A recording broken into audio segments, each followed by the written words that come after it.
এগুলো হলো 200 বছর ধরে পড়ে থাকা কেকের বোর্ড। কি হবে যদি এগুলো দিয়ে তোমাদের 3D পিকচার ফ্রেম তৈরি করে দেখাই? তো তার জন্য প্রথমে আমাদের লাগবে ফ্রেম, এবং ফ্রেমের জন্য আমি এই কেকের বোর্ডগুলো থেকে একটা বর্গাকার টুকরো এবং 4টে আয়তাকার টুকরো কেটে নেব। কেটে নেওয়ার পর আয়তাকার টুকরোগুলো সমানভাবে বর্গাকার টুকরোর চারপাশে আঠা দিয়ে লাগিয়ে নেব। আর এই টুকরোগুলো সমানভাবে দাঁড় করাতে তোমরা আমার মতো একটা মোটা বইয়ের সাহায্য নিতে পারো। সবগুলো টুকরো লাগানো হয়ে গেলে আমি দ্বিতীয়বার আরেকবার ফ্রেমের চারিদিকে আঠা লাগিয়ে দেবো, যাতে ফ্রেমটা আরো শক্তপোক্ত হয়।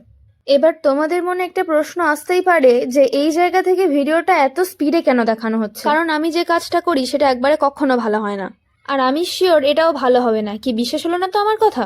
নাও দেখো, এটা আমি আবার নতুন করে করছি। তো প্রথমবার যে ম্যাট ফিনিশিংটা এসেছিল সেটা আমার ঠিকঠাক পছন্দ হয়নি বলে দ্বিতীয়বার আমি গ্লসি ফিনিশিংয়ের জন্য ওয়াল স্টিকারটা লাগিয়ে নিয়েছি। স্টিকারটা যাতে কানা থেকে উঠে না যায় তার জন্য আমি সেলো টেপ নিয়ে 4টে দিকে লাগিয়ে দিয়েছি।